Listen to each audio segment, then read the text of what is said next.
이게 계획대로 실천이 된다라고 하면은 공급 가뭄 이슈에 어느 정도 도움이 될 거라고 분명히 말씀드릴 수 있습니다. 그런데 여기서 하나 문제점이 있어요. 129 부동산 공급 대책이 나왔는데 나온 지 얼마 안 돼서 직접적으로 SNS에 이벤트를 한다라고 하면은 시장에서는요, 이번 공급 대책이 실효성이 없으니까 불안하구나.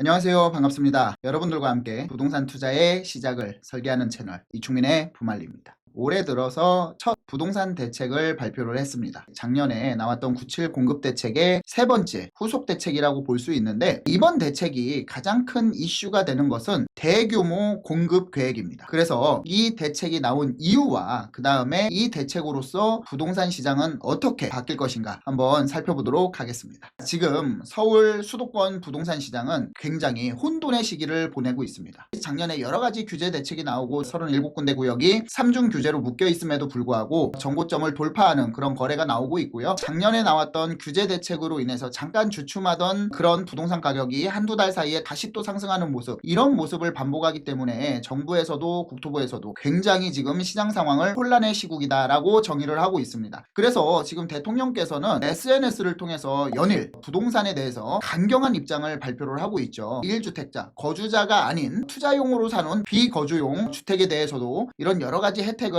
축소하거나 아니면은 삭제하는 그런 말씀들을 계속하고 계십니다. 그래서 부동산 가격이 지금 굉장히 좀 정부에서도 중요하게 보는 시기라고 볼 수 있는데, 어떻게 보면은 작년까지 어찌어찌 하면서 유지됐던 공급 물량이 올해부터는 정말 가뭄이기 때문에 2029년까지 공급할 방법이 없어서 그런 발언들로서 시장에 좀 충격을 줄 수밖에 없지 않나라는 생각이 듭니다. 그래서 지금 보시면은 이 공급 대책이 나온 이유는 부동산 시장은 이중 압박을 가하고 있다라고 볼 수 있어요. 신축은 줄고 매물은 잠기고 있다. 그래서 올해는 아파트 입주 물량이 25% 감소한다라고 보시면 되는데, 이건 전국적인 거고요. 서울 같은 경우에는 31.6%, 경기도 같은 경우에는 8.9% 감소를 합니다. 그러니까 가뜩이나 작년, 재작년 누적된 입주 물량 감소가 올해 그 피로도가 더 쌓여서 굉장히 크게 입주 물량이 부족하게 피부로 느낄 것이다 라는 게 시장과 정부에서도 같은 생각을 하고 있다라는 말씀을 드리고 싶습니다. 이 대책들을 한번 보면은요, 지금 97 공급 대책과 그 다음에 두 번의 후속 대책은 경기도 외곽 지역에 공급한다라는 대책이었어요. 하지만 그 대책이 나온 뒤로도 부동산 가격은 잡히질 않고 계속해서 상승하는 모습이었기 때문에 정부에서는 도심권의 공급이 중요하다라는 생각, 서울 도심권 한강벨트의 공급이 필요한데 왜 외곽 지역과 수도권 일부 지역, 비선호 지역에만 공급 정책을 하느냐, 이런 이슈가 굉장히 많아서 이번에는 사실 작정하고 공급 대책을 냈다라고 말씀드릴 수 있어요.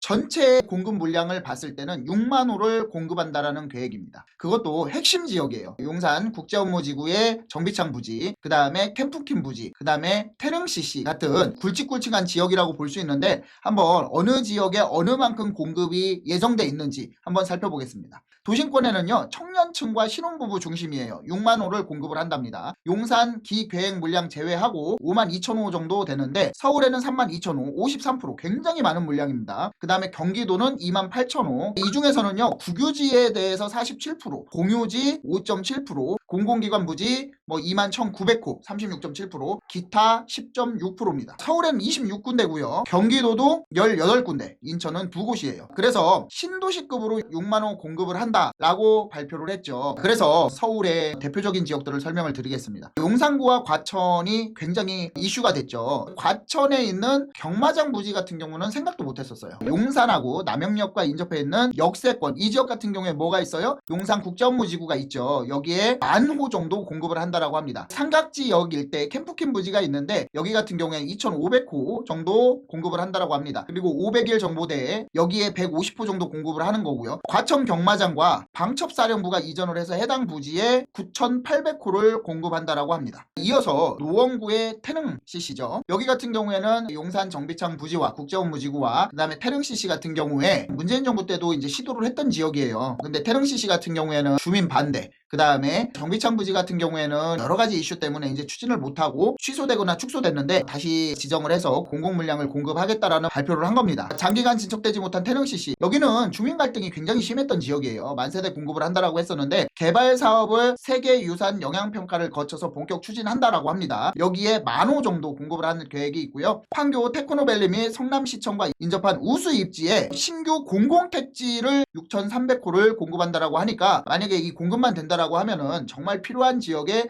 주거의 물량을 확보를 할 수 있다라는 말씀을 드릴 수 있습니다.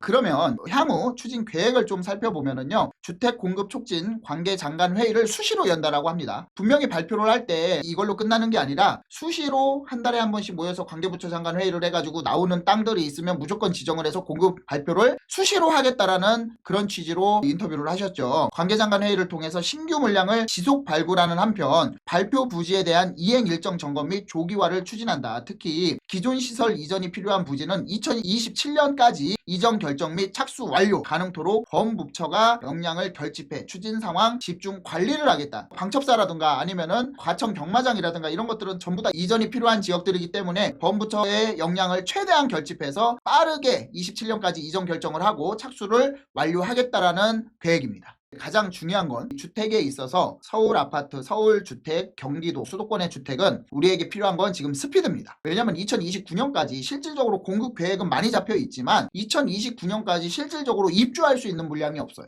피부로 체감할 수 있는 물량이 없다라는 거예요. 그러면 사업 조기화 조치는 사업 속도를 제고하기 위해서 올해 중에 공기업 예비 타당 조사 면제를 추진하고 국유재산 심의위, 세계유산 영향평가 등을 사전 절차도 신속히 이행하겠다. 그러니까 이제 예를 들어서 서울에 정비 사업을 하는데 똑같은 재개발 사업, 도정법상 재개발 사업인데 오세훈 서울시장이 신속통합기획구역이라는 이름을 딱 붙이고 서울시에서 밀어주면서 사업기간을 단축한다라고 하잖아요. 이것도 똑같습니다. 공공에서 할 수 있는, 정부에서 할 수 있는 것들은 최대한 빠르게 신속하게 지원을 해서 하겠다. 면제 추진 대상은요, 국방연구원하고 한국경제발전 전시관이라든가 500일 정부대, 강서군부지, 불광동 연구원, 이게 전부 다 포함되어 있는 거예요. 그러면 우리는 또 기대를 하게 되겠죠. 언제 분양을 받을 것인가, 언제 첫 삽을 뜰 것인가, 나는 신혼부부인데, 나는 청년인데 언제 청약이 가능한가, 이런 것들이 굉장히 중요합니다. 왜냐하면 이 일정이 나오지 않으면 아무리 주택 공급을 한다, 공공주택 공급, 공공임대 공급을 한다라고 해도 이거는 공수표 남발에 그치지 않습니다. 이런 일정들이 어느 정도 나와야 그래도 시장에서 기다릴 수 있는 그런 인내심이 생기는데, 이런 것들이 나와주지 않는다라고 하면 굉장히 위험한 정책일 뿐이다. 향후 주요 일정은요, 2월에 도심 공급 확대를 위해서 신규 부지와 제도 개선 과제를 발표한대요. 그리고 2026년 올해 상반기에는 청년과 신혼부부 등을 위해서 주택 공급 확대 방안은 주거복지 추진 방향을 통해서 발표를 한답니다. 그냥 계속 후속 발표만 한다라고 합니다. 129 부동산 공급 대책에 대해서는 다른 유튜버들도 굉장히 많이 다루고 있습니다. 어느 지역의 몇 호, 이런 팩트 체크를 하는 게 중요하다라기보다는 이런 공급 대책이 정말 시장에 공급이 가능한지 점검하고, 공급이 가능할 때와 공급이 불가능할 때 어떤 요소들이 있어서 이 정책들이 문제가 있는지 아니면은 향후 갈 수 있는지, 이런 것들을 좀 점검하는 게 중요하다는 생각을 합니다. 이번에는요, 정말 필요한 지역의 공급 계획이 많이 나와 있어요. 이런 지역들이 제대로 공급이 된다라고 하면은 충분히 이번에도 작년 12월 발표와 마찬가지로 단계별로 추진 절차를 꾸준히 밟아 나가고 이게 계획대로 실천이 된다라고 하면은 공급 가뭄 이슈에 어느 정도 도움이 될 거라고 분명히 말씀드릴 수 있습니다. 그런데 여기서 하나 문제점이 있어요. 이렇게 129 부동산 공급 대책이 나왔는데 이 공급 대책이 나온 지 바로 얼마 안 돼서 대통령께서 직접적으로 SNS에 이벤트를 한다라고 하면은 국민들이 생각하거나 시장에서는요, 이번 공급 대책이 실효성이 없으니까 불안하구나 라는 인식이 벌써 자리 잡고 있습니다. 이번 129 대책에서는 과거 문재인 시즌2라는 얘기가 너무 많이 나와요. 그러면 이번 대책이 문재인 정부 때는 어떤 지역에 어떻게 나왔나, 중복되는 지역이 어딘가 한번 보겠습니다. 2019년도, 20년도에 발표를 계속하면서 나왔던 지역들인데, 태릉 골프장 같은 경우에는 망가구였죠. 용산 캠프킴도 이번에도 나왔죠. 과천청사 일대 어디가 나왔어요? 경마장이 나왔죠. 그 다음에 여기에는 없는데 이때도 용산 정비창 부지 10,000호 개발한다라고 했습니다. 대부분 다 중복된다라고 볼 수 있는데 여기에서 원래 공급 계획대로 추진하는 게 단 5%도 되지 않고 있다라는 게 가장 큰 문제점이에요. 그렇기 때문에 지금 시장에서는 이 공급이 과연 이때도 실패했는데 지금 할 수 있을까? 벌써부터 지자체와 굉장히 갈등을 빚고 있죠. 서울 공급 물량의 대책에 대해서 64%가 문재인 정부 정책과 중복이 된다. 속도감 있는 추진력이 관건이다. 지금 추진을 거의 못하고 있잖아요. 3기 신도시 일부 빼고는. 이번에 나온 부지 중에 대부분 공급지들 상당수가 문재인 정부 때 2020년 8.4 수도권 주택 공급 확대 방안에 나온 그런 부지들과 다 겹친다. 당시 문재인 정부도 국공유지, 유유부지 등을 활용해서 수도권 24군데를 주택 33,000호 공급하겠다고 발표했지만 모두 무산됐다. 이렇게 발표가 됐습니다. 공급 확대는 옳아요. 지자체 의견도 귀 기울이길 이렇게 나왔어요. 문제는 정책 파트너이자 각종 인허가권을 쥔 지자체장들과의 관계가 지금 굉장히 어렵습니다. 인허가권은 어찌됐거나 지자체장이 가지고 있거든요. 용산국제업무지구의 경우에 서울시는 현실적인 상한선이 8,000가구래요. 근데 국토부는 그냥 10,000가구를 밀어붙였어요. 서로 간의 소통 부재이기 때문에 이런 지자체와 정부가 소통이 부재해서 이 공급 계획은 나오지만 이게 만약에 산으로 간다라고 하면은 정작 이 공급 대책이 뭐가 필요하며 무엇을 믿고 기다릴 수 있겠습니까? 지금까지 올해 들어서 처음 발표한 공급 대책에 대해서 좀 설명을 드렸습니다. 이 공급 대책이 실현 가능해서 하루빨리 부동산 시장이 안정화되길 바라며 오늘은 이것으로 마무리하겠습니다. 시청해주셔서 감사합니다.